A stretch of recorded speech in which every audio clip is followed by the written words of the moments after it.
when you're starting out, if money's the like if you want to be an actor and you want to be in film and television and you want to be famous and make all the money and that's your whole goal, you're never going to make it. You got to have passion to learn what it takes to be a great actor. And we have a lot of them in this country. You know, you got De Niro and Pacino. You got DiCaprio. You got Meryl Streep. I mean, you got tons and tons. I found tons. I'll name them maybe in other episodes or whatever. I don't want to make this about me so much. I just want to give you an example where I'm coming from, so I have knowledge of that passion, what I'm talking about. And the biggest thing here is when you're starting out and you develop passion for something, whether it's in sports, whether it's in something in school, which should be a main focus, whatever it is you have passion for, dance, music, science, anything that you love and you know with hard work you could become great at. You got to develop a passion for that and work your butt off for it. And don't listen to any of the negativity.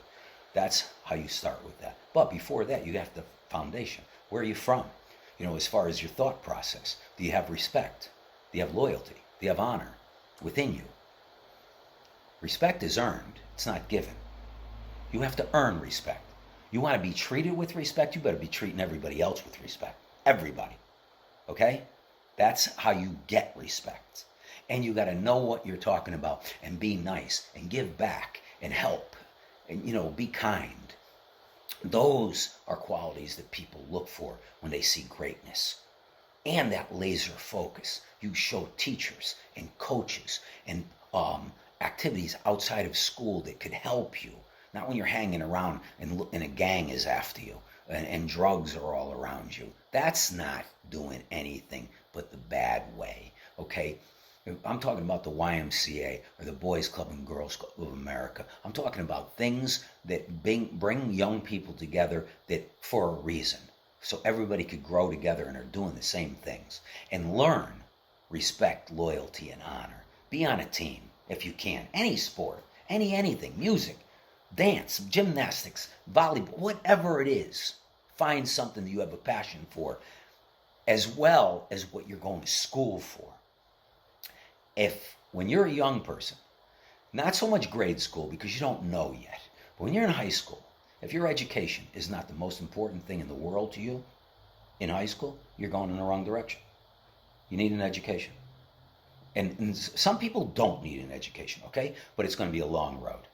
They have enough smarts in them and maybe the work ethic and discipline, like myself, who didn't go to school and doesn't have an education like I'm talking about. It was different for me back then. I chose a different way. It was completely different than it is now. We didn't have internet and social media and all these things. Okay, so I made some bad choices as well. But I always knew I was smart and very determined. And my discipline, my work ethic, untouched. Discipline to this day. I've never eaten in a fast restaurant with my kids. A fast food restaurant. Never. Not once have they eaten in a fast food restaurant with me. They never drank soda with me. They're 25 and 24 years old. Two are 25, one is 24. Never have eaten that stuff with me. It's discipline, okay? There's other ways I could prove about discipline as well, but I've had that all my life. Drugs. I don't have an addictive personality. I've done a lot of stuff in my life. A lot. I dabbled, you know what I mean? I came up on the street. I have street education. I have an enormous amount of common sense. Enormous amount. Muhammad Ali said one time, who's a hero of mine, and in my life, meant a lot. I met him and hung out at his gym in Miami for a long time. I have him tattooed on my neck, Ali, and I have a tattoo on my chest. One of his famous sayings, his famous quotes, with a boxing glove on my chest, and it says, "It ain't bragging if it's true." Think about it. When I'm bragging here, it's true. You could bank on it.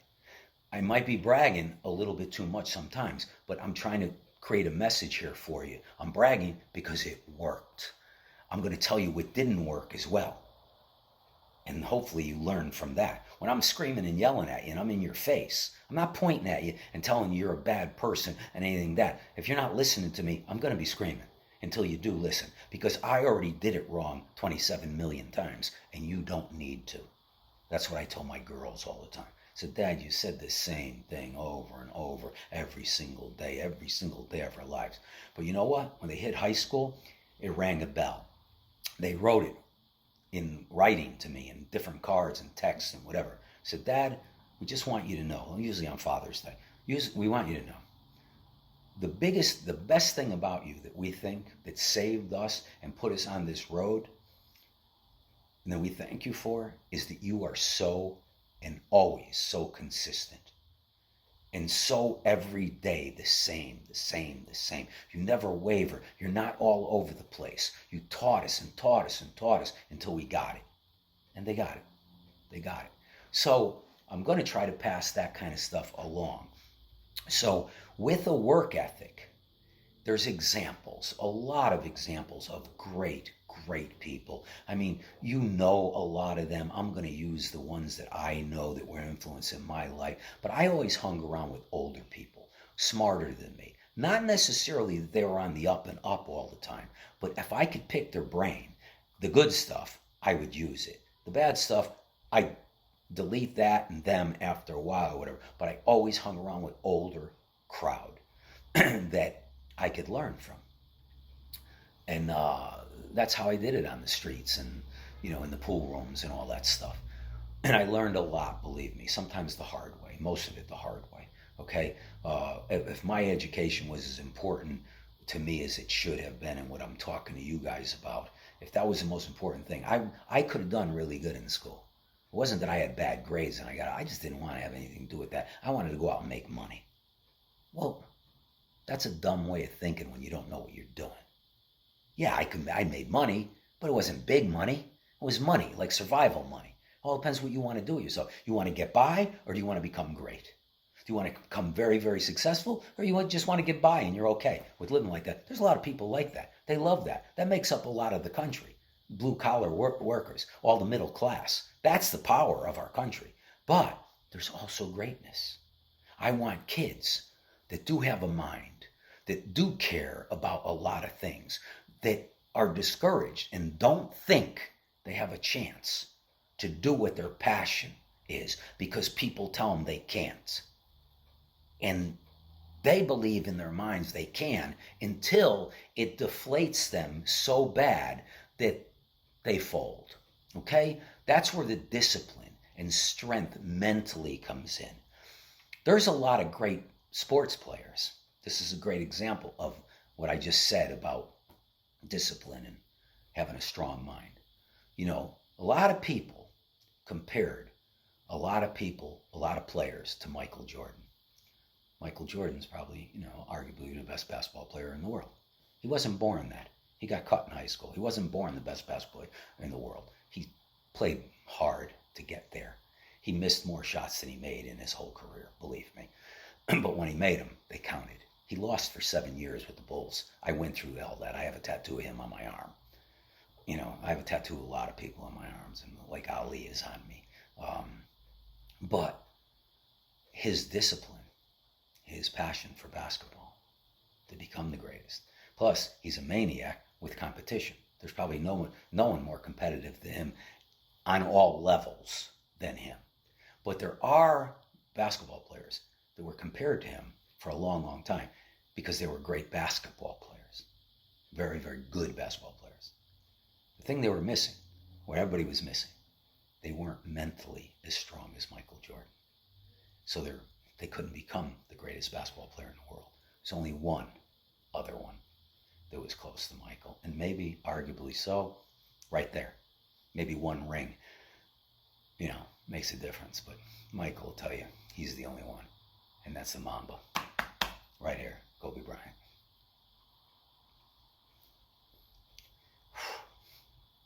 I still have a problem with that.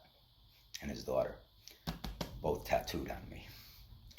That mind, that mentality, the difference between Kobe and Michael. Michael was all over the place a little bit as well. Don't forget he played baseball as well and tried to become great at that. You can't.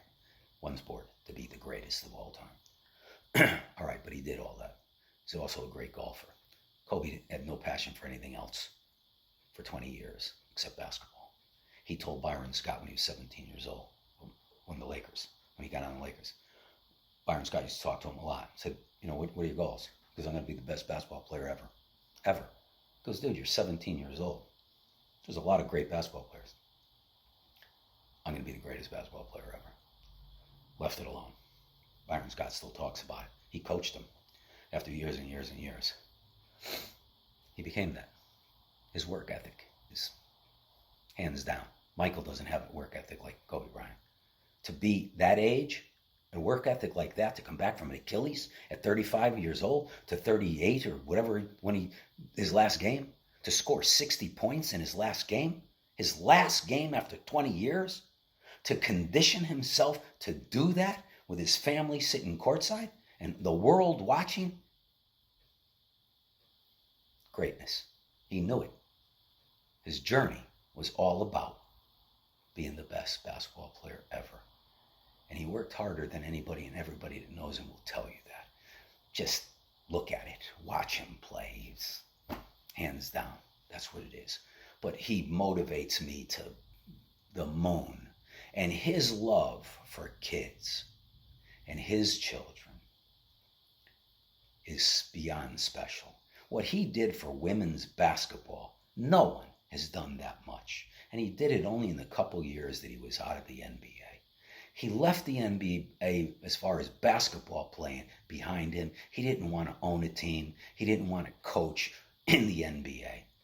He wanted to be a family man, get into his storytelling. He won an Oscar a year out of the NBA after 20 years of greatness. An Oscar for a 5-minute short movie that he turned a poem he wrote into a movie. Won an Oscar.